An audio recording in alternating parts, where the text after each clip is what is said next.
What's shaking, YouTube? And welcome back into the Hollywood Rip studio for this week's episode of the Cardboard Critics, home of the Invest in These Cards Now Cards of the Week. Thanks for joining us. I'm Mr. Hollywood. This is Joe Nasty to my right. That is a very cool feeling shirt. Thank you. Where'd you get that? As a gift. Very cool. Yeah. Very cool. But of course, as you know, on this show, we go over 4 cards every week. It used to be, we're changing something up, okay? 4 cards. 1 is going to be your vintage card of the week. That used to be the safe card of the week. Number 2 is your, I don't even remember. Why am I forgetting? The high risk, high reward. Risk. High risk, high reward card of the week. High risk, high reward for me to even remember it, apparently. But we got the undervalued card of the week and then a badass card of the week, which is always just a card that we think is really cool. Sometimes it's over $100, sometimes it's $5. It just depends on the week. And remember, the views expressed in this show are the sole opinions of us and do not constitute professional investment advice. Please do your own research when investing in sports cards. But let's hop right into it for this week, starting with our vintage card of the week, aka safe card of the week.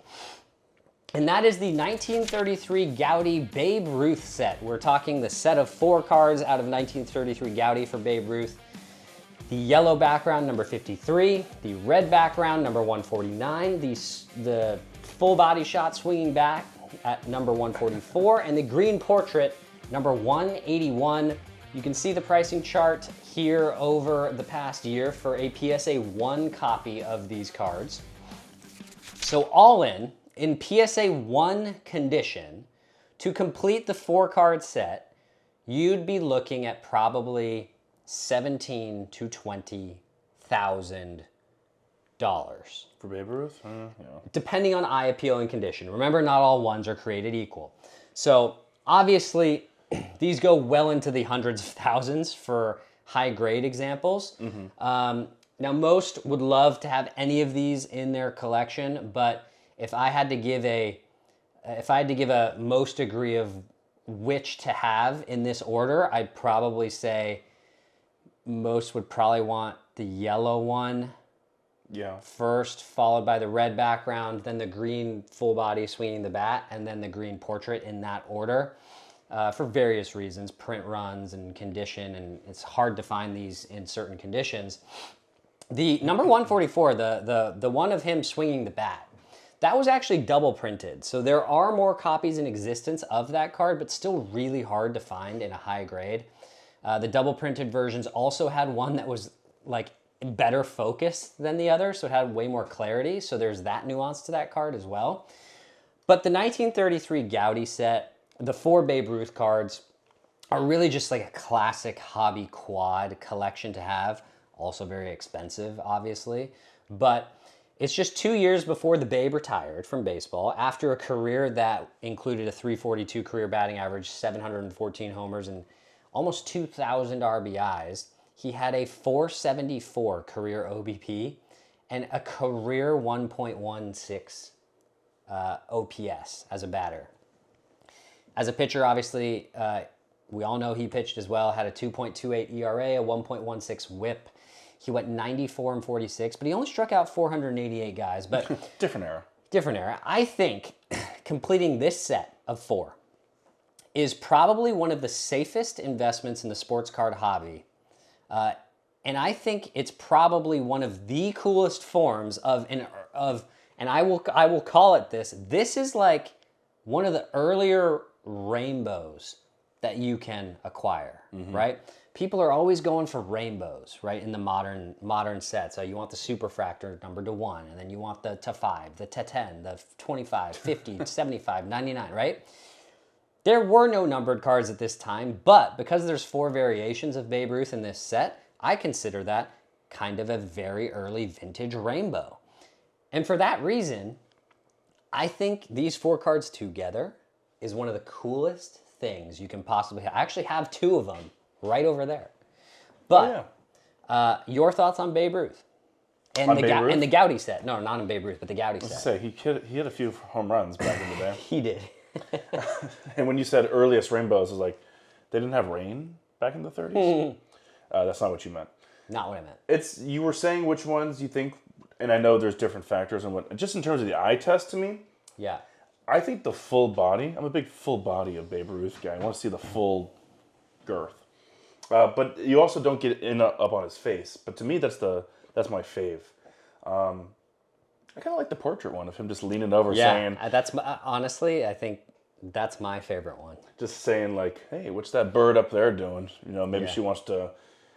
What were the restaurants back then? I just feel like Lowry still was around. Definitely not. No? Definitely not. Maybe like Peter Luger's. Peter Luger? Or what about the... what's Musso and Frank's? That was definitely around. Maybe. But also baseball hadn't expanded west yet. That's true. So, I need to brush up on my 30s knowledge, and Babe Ruth. What a guy. What a guy. What a classic set of four cards. What a person that used to play and do a lot of things. Yeah, exactly. Yeah. But moving on to our second card. A guy who also used to play. Of the show. And this is our high risk, high reward card for this week. Mm-hmm. He's making a joke that this guy used to play because, I mean... Unfortunately, it's kind of true, but we're talking about Mike Trout, outfielder for the Los Angeles Angels of Anaheim. Of California. His 2011 Topps Update. We're going to look at a few cards. We'll look at his 2011 Topps Update base rookie card in a PSA 9. We're going to look at his Bowman Draft base rookie card in a PSA 10. We're going to look at his Bowman Chrome base rookie card in a PSA 9 and his Topps Finest base rookie card in a PSA 9. So the Topps Update PSA 9 is down 40% over the past year to $363 per card. The Bowman Draft base rookie card in a PSA 10 down 10% to $420. Ha ha. The Bowman Chrome base rookie card in a PSA 9 down 19% over the past year to $170. And his Topps Finest base rookie card in a PSA 9 down 30% over the past year to $128. Now, Mike Trout has been the face of MLB baseball whenever he's been healthy. Right. For the most part. For the last 15 years, probably, until Shohei showed up. Since 2011. Yeah, exactly. He's a career .299 hitter with 378 career home runs, 954 RBIs, 212 stolen bases, a career OBP of 410, and a 991 career OPS. If Mike Trout had just played out the games and not been hurt, he would have hit 500 home runs. He would have reached the 500 home run milestone this season if he had actually been healthy, but he is literally never healthy. Yes. So what a better place for him than high risk, high reward, right? Just over 100 at-bats last year before being shut down for the season with that meniscus tear, I think. But in those 100 at-bats, he was on pace to hit over 40 homers. He has clubbed 2 homers in spring training already. His OPS in the spring so far is over 1,000. Now, keep in mind at 33, he is certainly going to be declining soon. Mm-hmm. But I'm keeping my eye on Mike Trout for a couple reasons. Artie Moreno, I should just call him Artie the Idiot. Artie the one-man party. My God, has Artie Moreno driven that franchise into the ground. And he had things given to him, basically. Yeah, exactly. He had Mike Trout and Ohtani. Artie Moreno has admitted that they're going to take a $50 million loss this year, right? They're paying Mike Trout. They have a $426 million contract with Mike Trout. They have a $250 million contract with a sack of potatoes named Anthony Rendon. Potatoes is not the word I was expecting for you to say. Like, will Artie Moreno finally learn his lesson and trade this guy? Like, Artie Moreno, sure, he had Trout and Ohtani on the same team. Did it work out? No. But he was then also given the opportunity to jumpstart perhaps the most epic rebuild in the history of baseball. Yeah. If he had traded Ohtani and Trout, instead, they are getting nothing for anyone, right? It's true. And the kicker is, if Mike Trout is traded, he doesn't need to be healthy the entire year. He only needs to be healthy for whatever team acquires him for their playoff run. And imagine if he had one. The world has been waiting for Mike Trout to have a playoff run for 15 years. Yeah. Right? So even if he doesn't and stays healthy enough to hit 40 homers this year, these cards will rebound in value, right? But if he's traded to a contender and that happens, it could be pretty crazy. It's definition of high risk, high reward for a guy who is probably the best player of the 2010s generation.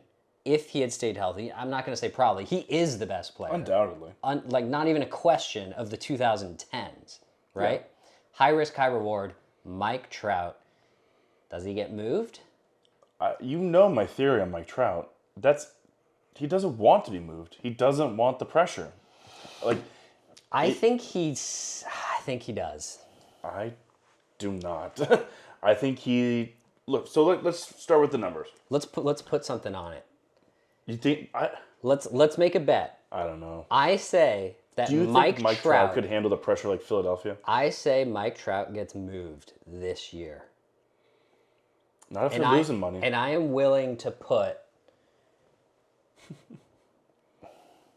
We'll figure it out. I am willing to put whatever is in this pack on it.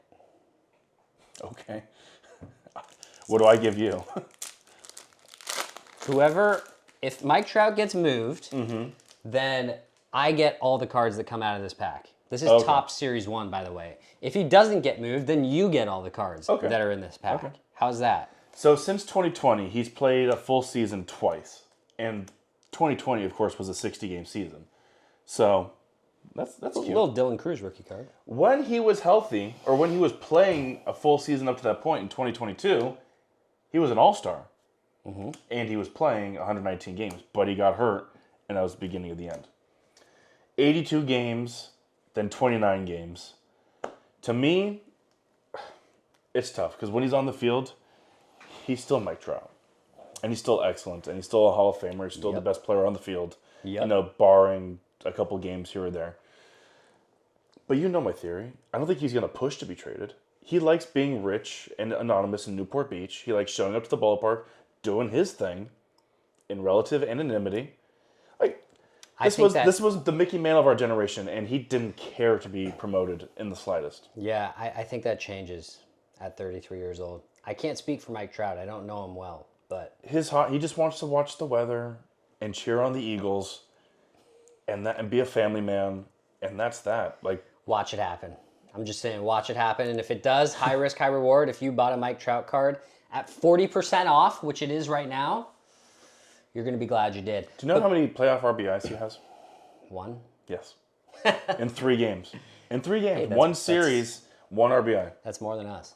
And the 0.83 batting average. That is more than us combined. Yeah, that's also more than us. That is true. But we got to move on to card number 3 for this week's show, and that is our undervalued card of the week, and it is Jackson Merrill, his Topps flagship rookie X-fractors in PSA 10 condition. The Topps Chrome X-fractor in a PSA 10 is down. Who am I getting? Yeah, this was a trash pack. You can have it. Oh, thanks. There was a Dylan Cruz rookie card, but Jackson Merrill's Topps Chrome X-fractor in a PSA 10 was down 31.1% over the past 2 months. It's $45 for that card. His Topps Chrome Update X-fractor is down 31% over the past 2 months. It's also $45 for that card. What's weird here is that the normal refractor versions of these cards, the Topps Chrome PSA 10 is $51, and the Topps Chrome Update is $53. So this is an interesting trend to me because usually, which card is valued more, an X-fractor or a refractor, like a base refractor? It's an X-fractor.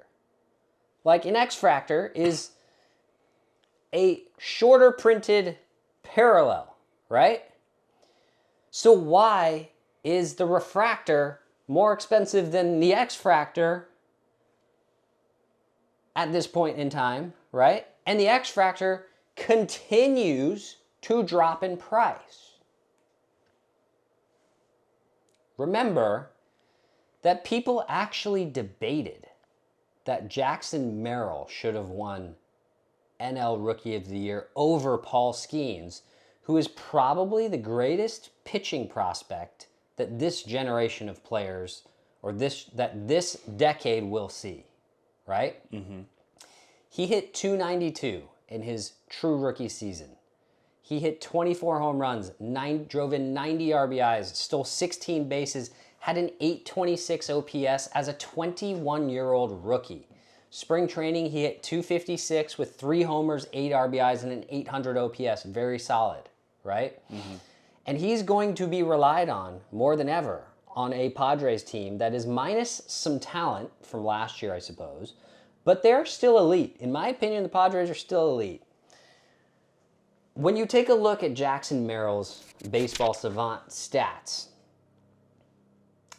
look at that dispersion right there and tell me to my face that a 21-year-old who hits near 300 with power, with 81st percentile speed, and is probably going to steal 20-plus bases this year, who's 97th percentile in fielding range with a 90th percentile arm, who gets to hit behind or in front of Fernando Tatis Jr., Luis Arraez, or Manny Machado, should cost $45 for a PSA 10. That is wild to me. Mm-hmm. Wild. Your thoughts on Jackson Merrill's rookie X-fractors, now under $50 for the PSA 10. We're not talking about the 9. This is the 10. Well, for all intents and purposes, he is going to take over the Jurickson Profar role, right?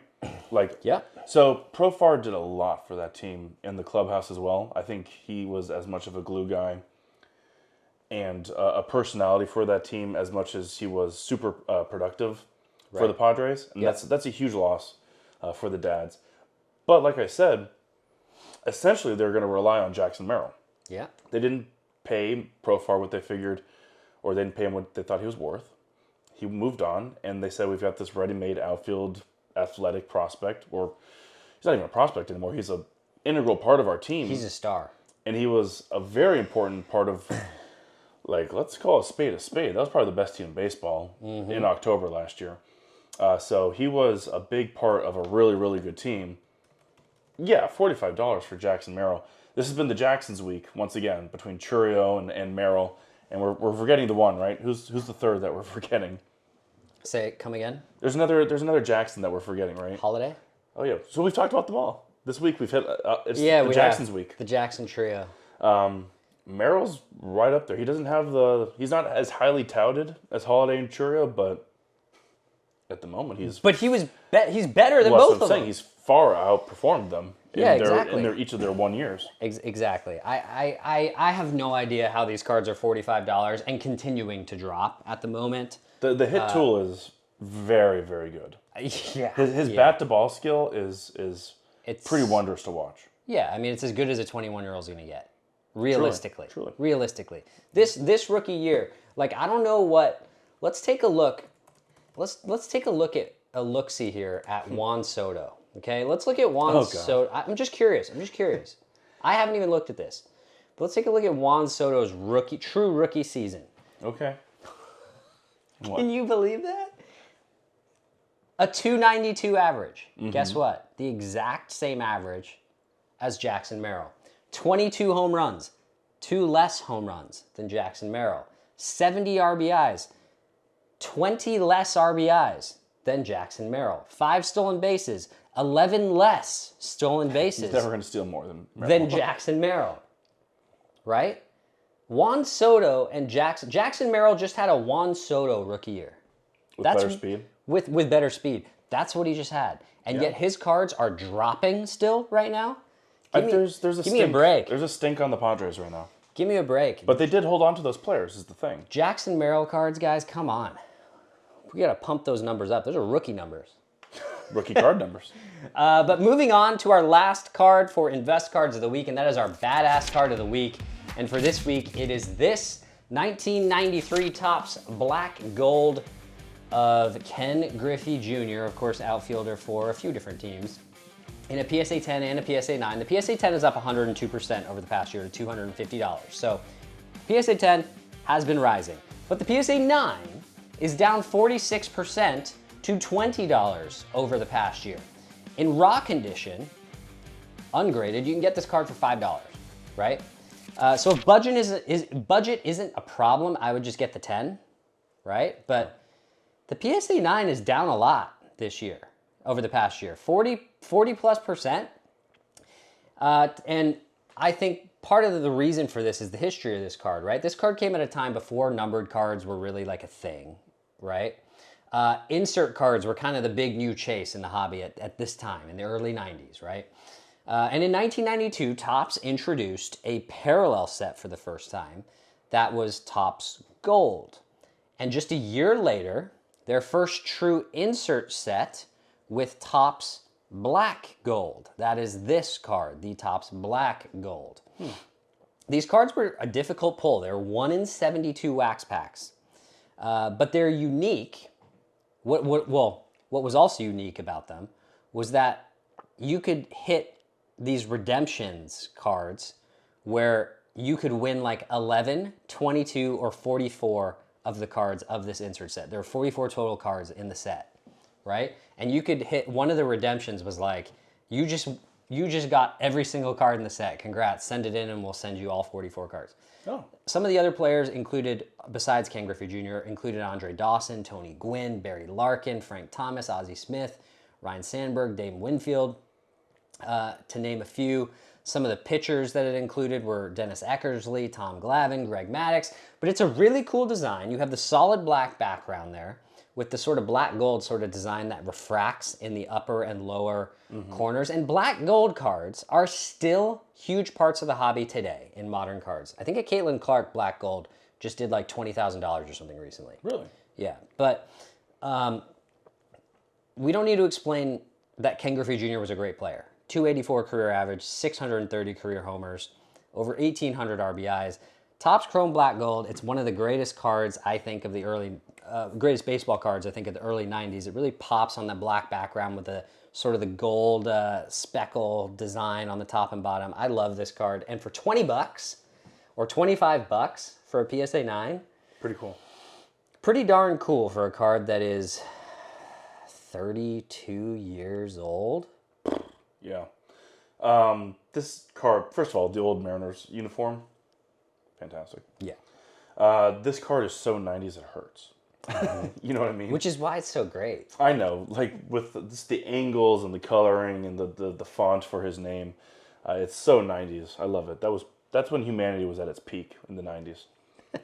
We need to go back to the 90s. That's what I'm getting at. Also, how buff does he look? Yeah, jacked. He looks jacked just running into the dugout. Yeah, look at the traps. I am. It obviously doesn't compare to the card of him. Dude, I have a massive knot over here. It's been killing me. That's neither here nor there. You go to the gym too much. I haven't been to the gym in 3 years. And you feel fine. I feel great. It doesn't compare to the one of him with the turtleneck and the Jerry curl. Yeah. But that's iconic. Yeah. Yeah. Yeah. But he looks, ooh, the steam coming off my screen right now. It's too much to handle. Yeah, I was between that card and another card of him for this week. It was the 1995 Pinnacle, the one of him blowing the giant bubble gum. Very cool. Maybe we'll talk about that card in another episode, but that'll wrap things up for us on this week's episode of the Cardboard Critics. Hope you enjoyed our Invest Cards of the Week. If you did, don't forget to like, comment, and subscribe to the channel down below. Hit that notification bell so you don't miss the next one. We thank you for joining us, and we'll see you next time right back here at the Hollywood Rip Studio for, I guess it'll be Hobby Headquarters next week, right? So until then. I'm a follower. I just show up. Until then, Mr. Hollywood, Joe Nasty,